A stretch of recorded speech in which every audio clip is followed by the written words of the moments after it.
तरह से कंप्लीट कर चुके हैं। हमारा अकाउंट्स का chapter 1 profit and loss appropriation account और चैप्टर 2 गुडविल वैल्यूएशन हमारा कंप्लीट हो चुका है। बिजनेस स्टडीज का चैप्टर 1 हमारा हो चुका है। Nature and significance of management, chapter 2 principles of management, ये दोनों चैप्टर मैंने कंप्लीट कर दिया है पूरी तरह से। अब आज हम लोग शुरू करने के लिए जा रहे हैं इकोनॉमिक्स। तो इकोनॉमिक्स का हम आज एक चैप्टर स्टार्ट करेंगे, वो है demand and law of demand. तो ये चैप्टर मुझे कम से कम अच्छे से पढ़ाने के लिए कि आपका बिल्कुल कॉन्सेप्ट बढ़िया से क्लियर हो इन चैप्टर के ऊपर में, तो मुझे कम से कम 3 वीडियोस में मैं ये चैप्टर को कंप्लीट करूंगी। तो आज ये मेरा फर्स्ट वीडियो है, ये 3 पार्ट्स में रहेगा। जब भी आप इसे देखें तो मेरी इन बात को अच्छी तरीके से याद रखें। इसका आपको 3 पार्ट में मिलेगा, पार्ट 1, पार्ट 2 और पार्ट 3 में। आज ज्यादा कुछ नहीं बताऊंगी आपको, जस्ट मैं इसके कुछ बेसिक कॉन्सेप्ट्स दूंगी ताकि नेक्स्ट क्लास में हम लोग बहुत कुछ पढ़ेंगे। वो वीडियो बिल्कुल भी मिस मत करिएगा। चलिए स्टार्ट करते हैं। सबसे पहले हम लोग आज समझेंगे कि डिमांड होता क्या है, व्हाट इज डिमांड। अब देखिए क्या होता है कि किसी भी चीज का आप बोलेंगे कि मेरे को कुछ चाहिए, किसी भी चीज का मेरा विश है, वो हो गया डिमांड। नहीं, ये हम अपने रेगुलर लैंग्वेज में रेगुलर चलते फिरते हम लोग इस तरह का टर्म यूज करते हैं, बट इन इकोनॉमिक्स ये फैक्ट और ये रियलिटी नहीं है। ठीक है, डिमांड क्या होता है? Demand is the desire of a commodity. किसी भी कॉमोडिटी का, किसी भी सामान का डिजायर, इच्छा। Demand is the desire of a commodity backed by the purchasing power, backed by its purchasing power। मतलब मेरे अंदर किसी सामान का डिजायर है और डिजायर होने के साथ ही साथ मेरे पास उसे खरीदने के लिए परचेजिंग पावर भी होना चाहिए, तब जाकर के वो कहलाएगा डिमांड। तो डिमांड के लिए फिर से मैं एक बार आपको रिपीट करूंगी, डिमांड के लिए क्या क्या चीजें होना जरूरी है। डिमांड अब कब कहेंगे? डिमांड हम तब कहेंगे जब हमारे अंदर किसी भी कॉमोडिटी के लिए डिजायर है। Suppose you have the desire of a television, ठीक है, तो डिजायर है, डिजायर के साथ ही साथ आपके पास परचेजिंग पावर भी है। क्या है? परचेजिंग पावर भी है, तब जाकर के वो कहलाएगा डिमांड। अच्छा, अब आपके मन में आएगा कि इस तरह से ही क्यों, ऐसा ही क्यों होता है कि डिमांड किसी चीज का डिजायर और फिर परचेजिंग पावर है तभी वो डिमांड है, ऐसा इस तरह का डेफिनेशन क्यों है? तो आप बिल्कुल एक सिंपल तरीके से सोचिए, बिल्कुल हटके, इकोनॉमिक्स से आप हटके सोचिए। एक्चुअली क्या होता है, जितने भी ऑर्गेनाइजेशंस है, जितने भी बिजनेस फर्म है, वो जब भी किसी भी चीज का प्रोडक्शन स्टार्ट करते हैं तो वो थोड़ा उसके पहले वो मार्केट सर्वे करना, देखना, ठीक है, अपना एक स्टैटिस्टिकल एक एनालिसिस करना। तो वो जब करते हैं तो उन्हें समझना पड़ता है, वो एनालिसिस करके ये देखते हैं कि before starting the production of any goods, okay, वो देखते हैं कि हम जो प्रोडक्शन करने के लिए जा रहे हैं मार्केट में कितने ऐसे लोग हैं, कितना पॉपुलेशन का वो कौन सा पार्ट है जो लोग इसे खरीदना चाहेंगे, जिनके अंदर में इस गुड्स को, इस सामान को लेके डिजायर आएगा, और डिजायर के साथ ही साथ कौन उसमें ऐसे हैं जो इसे खरीदने के लिए भी कैपेबल होंगे। मान लीजिए, सपोज करिए कोई भी एक प्लेस है जहां का पॉपुलेशन है 1 लाख, ठीक है, 1 लाख पॉपुलेशन है। अब अगर मुझे कोई एक प्रोडक्ट हमें तैयार करना है, किसी भी ऑर्गेनाइजेशन को सपोज करिए कोई एक प्रोडक्ट लॉन्च करने के लिए जा रहा है, एक नया प्रोडक्ट, तो वो वहां पर जो 1 लाख पॉपुलेशन है, वो उस प्रोडक्ट का दाम मान लीजिए 300 करके पड़ेगा पर यूनिट। तो अभी क्या करना पड़ेगा, कंपनी को मार्केट सर्वे करना पड़ता है। तो वो उसके बाद जब वो सर्वे करके ये देखते हैं कि कितने लोग ऐसे हैं जो लोग मेरे इस प्रोडक्ट को खरीदना चाहेंगे, और चाहने के साथ उनके पास पैसे भी होंगे कि वो खरीद ले उसे। तो जब ये सर्वे होके देखा जाता है, पहले तो देखेंगे कितने लोग चाह रहे हैं, तो देखेंगे 1 लाख में से ऑलमोस्ट 60,000 पीपल ऐसे हैं जो उस प्रोडक्ट को लेना चाहते हैं, ठीक। फिर देखा गया कि 60,000 में से ओनली 25,000 पॉपुलेशन ऐसा है जिनके लिए उस प्रोडक्ट का डिजायर भी है, as well as they are capable to purchase the product. तो हम उस 25,000 पीपल को ध्यान में रखकर प्रोडक्शन स्टार्ट करेंगे। अगर हम इस तरह से सर्वे नहीं करेंगे, एनालिसिस नहीं करेंगे, तो हम प्रोडक्शन क्या हो जाएगा, हो सकता है मेरा प्रोडक्शन ज्यादा हो जाए, हम ज्यादा पैसा लगा दे, ज्यादा रॉ मटेरियल्स उसमें इन्वेस्ट कर दे, तो मेरा स्टॉक लॉन्ग टाइम तक ब्लॉक रह सकता है, मेरा मनी वेस्टेज हो सकता है। तो कभी भी प्रोडक्शन स्टार्ट किया जाता है तो ये ध्यान में रखा जाता है, इसको ध्यान में रखकर हम प्रोडक्शन करते हैं। तो अब हम जब प्रोडक्शन करेंगे 25% को, 25 पीपल के डिमांड को ध्यान में रखते हुए प्रोडक्शन करेंगे, तो बहुत कम चांसेस हो जाता है कि हमारा वेस्टेज का, लॉस का। पूरा एक बार में हम 60 को ध्यान में रख के करेंगे तो बहुत ह्यूज लॉस हो सकता है, और पूरा एंटायर पॉपुलेशन 1 लाख को ध्यान में रख के करेंगे तो और लॉस हो सकता है। लेकिन हमने सर्वे करके पता लगा लिया कि कितने लोगों के अंदर में उस चीज का डिजायर भी है और परचेजिंग पावर भी है, तो उस केस में हमारे लिए प्रोडक्शन क्वांटिटी क्या होना चाहिए वो डिसाइड करना इजी हो जाएगा। जैसे एग्जांपल है, आप शादी के अंदर में आप देखेंगे कि इतने लोगों को काट दिया, कितने आ सकते हैं, आप एक एनालिसिस तैयार करेंगे, अच्छा इतने को दिए, इतने लोगों में इतने फैमिली, तो चलो 100 लोग हो सकते हैं। अब आप 100 के अकॉर्डिंगली आप डिसाइड करोगे कि भाई उसमें से कितने लोग होंगे जो, सपोज करिए मैं एक कुछ भी आपने एक आइटम डिसाइड किया है, तो कितने लोग होंगे जो इसे खाना चाहेंगे, तो कितने लोग आ रहे हैं, कितने इसे खाना भी पसंद करेंगे, उनके अकॉर्डिंगली ध्यान रख के आप उस सामान को बनवाएंगे ताकि वो वेस्टेज ना जाए। ठीक उसी तरह से कोई भी चीज अलग नहीं है, हमारे डेली लाइफ कनेक्टेड है, इकोनॉमिक्स हमसे हटके नहीं है, एकदम आपको टफ नहीं लगेगा अगर आप उसे बिल्कुल अपने डेली लाइफ के साथ कनेक्ट करके जोड़ेंगे और उस तरह से सोचने की कोशिश करेंगे। तो आपको समझ में आया कि डिमांड का डेफिनेशन इस तरीके का क्यों है कि डिजायर भी होना चाहिए और परचेजिंग पावर भी होना चाहिए, ऐसा क्यों, तो तब हम उसे डिमांड कहेंगे। तो प्रोडक्शन करने के पहले डिमांड एनालिसिस करना बहुत जरूरी है, तब जाकर के प्रोडक्शन हम स्टार्ट करेंगे। क्लियर? मेरे ख्याल से आपको डिमांड क्लियर होगा। मैंने इसीलिए आज फर्स्ट डे इकोनॉमिक्स का मैंने ज्यादा टॉपिक्स नहीं रखे, क्योंकि जो स्टार्टिंग रहता है ना, जो बेस रहता है, वो अगर क्लियर होगा तो आगे के पार्ट बहुत जल्दी जल्दी आप समझेंगे। लेकिन फर्स्ट पार्ट बेस ही अगर में डाउट रह जाएगा तो फिर आगे समझने में बहुत डिफिकल्टीज आएगी। देखिए, demand for a commodity refers to the quantities of a commodity which consumers are willing and able to purchase. मतलब जहां पर हमारा जो कंज्यूमर है वो विलिंग भी है, वो खरीदना चाहता भी है और वो एबल भी है। मतलब consumers are willing and able to purchase. Consumers are willing, वो खरीदना चाहते भी हैं, एंड एबल टू परचेज, और परचेज करने के लिए वो एबल भी है at various possible prices during a particular period of time. तब हम उसे कहेंगे डिमांड। क्लियर? अब देखिए, यहाँ पे हम लोग पढ़ेंगे टाइप्स ऑफ डिमांड, कितने तरह के डिमांड होते हैं। सबसे पहले आ गया individual demand and market demand. Individual demand and market demand. Individual demand क्या होता है? इंडिविजुअल डिमांड जो पर्टिकुलर किसी एक पर्सन का डिमांड हो किसी प्रोडक्ट के लिए। जब जैसे कि आपकी मम्मी मान लीजिए वो दूध वाला आता है, वो हर डे उसे 1 लीटर दूध लेती है, तो वो इंडिविजुअल डिमांड हो गया, वो उनका डिमांड है पर डे 1 लीटर दूध लेना।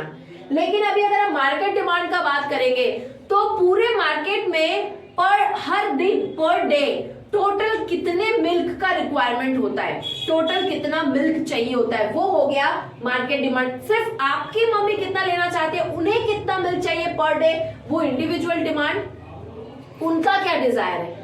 और पूरा मार्केट को पर डे कितने मिल्क का रिक्वायरमेंट है, सबको लेकर के एक साथ सारे, और जब हम सारे इंडिविजुअल को, हाउस होल्ड को सम अप करेंगे, एक साथ जोड़ेंगे, तो वो हो जाएगा मार्केट डिमांड। क्लियर? अब आप देखेंगे x anti and x post, x anti and x post demand क्या होता है। तो देखिए, एक्स एंटी का मतलब होता है कि हमारा किसी भी सामान को लेने का, किसी भी सामान को परचेज करने का डिजायर क्या है हमारे अंदर, डिजायर ऑफ द कमोडिटी। ये तो हो गया हमारा एक्स एंटी डिमांड। अब आप आ जाएंगे एक्स पोस्ट डिमांड कि हमारा डिजायर था 1000 यूनिट लेकिन हमने परचेज किया 700 यूनिट्स, तो वो जो 700 यूनिट्स है actually the quantity I bought, the actual quantity which I bought is for x post demand. अभी आप देखिए, और उसके बाद हमारा क्या है, x anti and x post demand clear हुआ होगा। अब आप आ जाइए जॉइंट डिमांड क्या होता है। Joint demand refers to the demand for 2 or more goods which are used jointly. Joint नाम से आपको समझ में आ रहा होगा, तो जॉइंट डिमांड वो हो गया जहां पर हमें 2 या 2 से ज्यादा गुड्स का एक ही टाइम पे जरूरत पड़ता है, मतलब एक के बिना दूसरा का काम नहीं चलेगा, दोनों चाहिए, दोनों का डिमांड जॉइंटली अराइज होता है, वो होता है हमारा जॉइंट डिमांड। जैसे आप बोल सकते हैं चाय, टी और शुगर, टी और शुगर दोनों का डिमांड जॉइंटली अराइज होता है। हमें चाय चाहिए तो चाय के साथ चीनी भी चाहिए तब वो चाय बनेगा, तो ये जॉइंट डिमांड हो गया कि चाय चाहिए तो शुगर भी चाहिए होगा, तब जाकर के हमारा दोनों चीज का डिमांड एक साथ अराइज होगा, इसको हम लोग बोलेंगे जॉइंट डिमांड। डेराइव्ड डिमांड क्या होता है, देखिए डेराइव्ड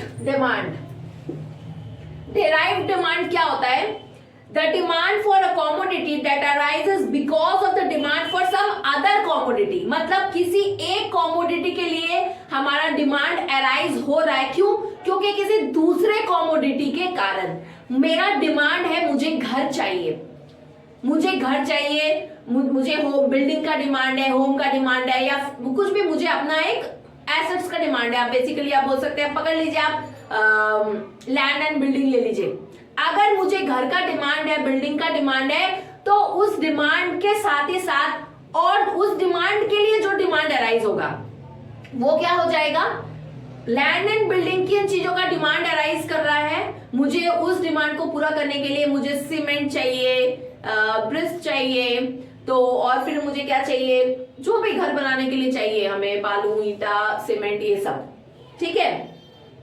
तो for instance, demand for steel, bricks, cement, stones, wood is a derived demand derived from the demand for house and buildings. तो ये जो डिमांड मैंने, ये जो ईंटा हो गया, सीमेंट हो गया, बालू हो गया, ये सब क्या है, ये सब डिराइव्ड डिमांड है, और ये डिमांड हमको कहां से आ रहा है, derive from the demand of building and house. ये डिमांड कहां से, किसकी वजह से डिराइव हुआ, बिल्डिंग और हाउस के डिमांड के लिए सीमेंट, बालू, ईंटा का डिमांड डिराइव हुआ, ठीक है, तो उसे हम लोग बोलेंगे डिराइव डिमांड। कॉम्पोजिट डिमांड क्या होता है, व्हाट इज कॉम्पोजिट डिमांड, तो देखिए demand for goods that have multiple uses, ऐसे सामान का डिमांड होना जिसका मल्टीपल यूजेस है। हम आज एक ऐसे सामान को लेना चाहते हैं जिसको हम बहुत सारे जगह पर मल्टीपल तरीके से हम जिसे यूज कर सकते हैं, ऐसे सामान के, ऐसे गुड्स के डिमांड को हम लोग बोलते हैं कॉम्पोजिट डिमांड। एग्जाम्पल आप ले लीजिए steel, the demand for steel का यूज क्या चीज के लिए कर सकते हैं, बहुत सारे काम में, घर के बर्तन के लिए, यूटेंसिल्स के लिए काम आ जाता है, मशीनरीज वगैरह में इसका काम आ जाता है, और आप बोल सकते हैं कार्स के लिए, मतलब बहुत सारा चीज का, कार के बॉडीज पार्ट तैयार करने के लिए बहुत सारे मशीनरीज में यूज है, तो वैरायटीज, बहुत सारे यूज है इसका, ठीक है, बहुत सारा यूज है स्टील का। मैंने आपको 2-3 जस्ट एग्जांपल दिया, तो ये हो गया कॉम्पोजिट डिमांड, मतलब एक ऐसे प्रोडक्ट का डिमांड होना जिसका मल्टीपल यूजेस है। हमने इसका बेस्ट एग्जांपल एक ले लिया स्टील का बहुत सारे काम में, आए दिन हम लोग घर में रेगुलर, बर्तन तो कॉमन है, उसके साथ कार में यूज है, बहुत सारे मशीनरीज में यूज है, हर एक जगह स्टील आपको हर एक जगह देखने मिलेगा, हर एक चीज में काम आता है। तो ये हो गया हमारा टाइप्स ऑफ डिमांड। अभी हम लोग कुछ कॉन्सेप्ट, कुछ छोटी छोटी चीजें जिसके बारे में समझेंगे, क्योंकि नेक्स्ट क्लास में वो बहुत बार बार रिपीट होगा, तो आप कंफ्यूज होंगे कि ये क्या होता है, उसके बारे में हम लोग जान लेते हैं। एक है नॉर्मल गुड्स। नॉर्मल गुड्स क्या होता है, अच्छे से सुनेंगे, मैं अभी आपको क्या पढ़ रही हूँ, क्या सुना रही हूँ कि what is normal goods. Normal goods are those goods the demand for which increases with increase in income of the consumer and decreases with the decrease in the income of the consumer। तो normal goods क्या होता है, normal goods are those goods the demand for which increases with the increase, अगर income increase करेगा तो उसका demand भी increase करेगा। अगर इनकम इंक्रीज करेगा, डिमांड इंक्रीज करेगा। इनकम अगर इंक्रीज करेगा तो डिमांड भी इंक्रीज करेगा, ठीक। और इनकम अगर डिक्रीज करेगा तो डिमांड भी डिक्रीज करेगा। ये एरो साइन मैंने यहाँ पे ये डिक्रीज का साइन के लिए दिया हुआ है, ये ऊपर की तरफ एरो साइन मैंने ये इंक्रीज के साइन के लिए दिया हुआ है। तो normal goods are those goods the demand for which increases with increase in income and decreases with decrease in income। मतलब एक एग्जांपल ले लो, जैसा कि लग्जरियस गुड्स आप ले सकते हैं, टीवी हो गया, फ्रिज हो गया, कूलर वगैरह हो गया, खाने पीने का कुछ एक्सपेंसिव आइटम जैसे पनीर वगैरह हो गया। तो क्या होता है, अगर इनकम बढ़ेगा तो इन सब सामान का डिमांड भी बढ़ जाएगा, और अगर इनकम घट जाएगा तो इन सब प्रोडक्ट का डिमांड घट जाएगा। अब आप आ जाइए, नॉर्मल गुड्स क्लियर हुआ होगा। अब आप आ जाइए इंफीरियर गुड्स। अच्छे से सुनेंगे मैं क्या पढ़ रही हूं। Inferior goods, inferior goods are those goods the demand for which falls with increase in income of the consumer। तो inferior goods क्या है, the demand for which falls, जिसका डिमांड कम हो जाएगा with the increase in income। तो मतलब inferior goods हम लोग उस सामान को बोलेंगे अगर जिस सामान का डिमांड कम हो जाता है, कमने लगता है। कब कमता है, जब इनकम बढ़ने लगता है। मान लीजिए, सपोज करिए कि कोई इंसान है जो पहले सिर्फ आलू बहुत सस्ता है, कोई एक ऐसा रीजन, ऐसा क्षेत्र जहां पे आलू सबसे ज्यादा सस्ती सब्जी है, बाकी सब्जियां महंगी है, तो वो आलू ही ज्यादा प्रेफर करता था क्योंकि वो सस्ता है, ठीक है। लेकिन अभी क्या हो जाए, अगर उस वहां के जो लोग हैं उनका अगर इनकम एक बनता है, मान लीजिए राम, ठीक है, वो आलू पर डे उसको वो पर मंथ वो 30 केजीज आलू खरीदता था, ठीक है, 5000 जब उसका इनकम था। अभी क्या हो गया, उसका इनकम हो गया पर मंथ 15,000। तो उसका इनकम बढ़ने की वजह से अब वो आलू ही नहीं खाएगा। पहले आलू सस्ता था तो उसके पास ऑप्शन नहीं थे, 5000 के अकॉर्डिंगली उसको आलू ही ज्यादा खाना पड़ता था क्योंकि वो सबसे सस्ती सब्जी थी। लेकिन जब वो देखा कि उसका इनकम अब बढ़ चुका है, 3 गुना बढ़ चुका है, तो इनकम बढ़ने की वजह से अब आलू का डिमांड वहां कम हो जाएगा। उसकी जगह वो पनीर खाएगा, उसकी जगह वो एग खाएगा, उसकी जगह वो चिकन खाएगा, उसकी जगह जो दूसरे ग्रीन वेजिटेबल्स हैं वो सब वो प्रेफर करेगा, फ्रूट्स प्रेफर करेगा, तो इन सब का डिमांड बढ़ जाएगा। तो मैंने क्या कहा, उन सब वो सारे प्रोडक्ट जिसका डिमांड इनकम बढ़ने की वजह से घट जाता है। पहले के टाइम पे क्या होते थे, ज्यादातर लोग ज्वार ये सब खाते थे, बाजरा ये सब खाते थे, ये सस्ता होता था, काफी सस्ता होता था, तो लोग इसको प्रेफर करते थे। व्हीट गेहूं महंगा होता था, तो जब भी उनका लोगों का इनकम बढ़ता था तो लोग क्या करते थे, ज्वार बाजरा छोड़कर उसकी जगह व्हीट ज्यादा खरीदते थे। ज्वार बाजरा का क्वांटिटी वो अगर 30 केजी पर मंथ लगता था तो उसको 15 करते थे और 15 गेहूं खरीदते थे। इनकम बढ़ा है तो चलो बेटर खाएंगे, जो ज्यादा अच्छा है, टेस्टी लगता है, तो उसकी जगह वो गेहूं को प्रेफर करते थे और ज्वार का क्या करते थे, डिमांड कम हो जाता था। तो वो सारे प्रोडक्ट जिसका इनकम बढ़ने के साथ डिमांड कम हो जाता है उसको हम लोग बोलते हैं इंफीरियर गुड्स। अब आप आ जाओ सब्स्टिट्यूट गुड्स क्या होता है। Substitute goods are those goods which satisfy the same type of need and hence can be used place of one another to satisfy the given want।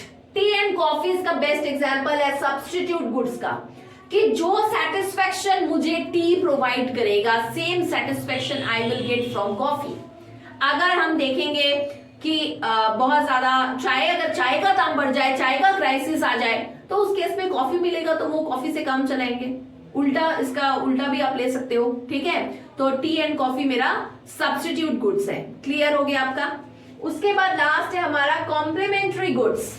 अच्छे से देखेंगे, लास्ट पॉइंट है हमारा complementary goods.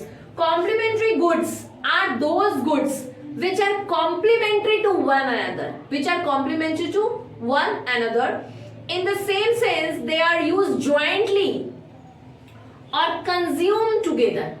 Again I am repeating the same thing, they are consumed jointly or used together। Complementary में क्या हो जाता है, वो गुड्स आ जाते हैं जिसको हम लोग यूज कैसे करते हैं, जॉइंटली, वो दो गुड्स या दो से ज्यादा जिसे हम जॉइंटली यूज कर रहे हैं, या फिर कैसे यूज कर रहे हैं, टुगेदर, जॉइंटली, एक साथ, ठीक है, एक साथ टुगेदर, एक साथ मिला के, एक साथ ज्वाइन करके जॉइंटली या टुगेदर यूज कर रहे हैं। तो आप मेरे को बताइए ऐसा कौन सा गुड्स है जिसको जॉइंटली और टुगेदर यूज किया जाता है कंज्यूमर के वांट्स को सेटिस्फाई करने के लिए।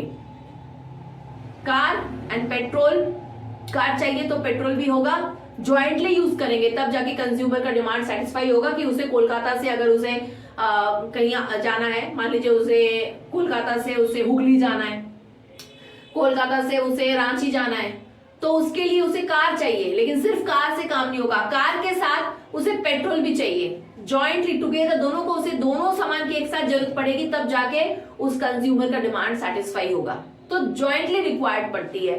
तो वो हो गया हमारा कॉम्प्लीमेंट्री गुड्स। तो क्लियर हुआ, normal goods, inferior goods, substitute goods और कॉम्प्लीमेंट्री गुड्स। नॉर्मल गुड्स मैंने आपको बताया, जो सामान जिसका डिमांड, इनकम बढ़ेगा तो डिमांड भी बढ़ जाएगा, इनकम घटेगा तो डिमांड भी घट जाएगा। इंफीरियर गुड्स वो गुड्स में आ जाएंगे जिसका हम लोग देखेंगे कि अगर इनकम बढ़ रहा है तो सामान का डिमांड हम लोग कम कर देंगे।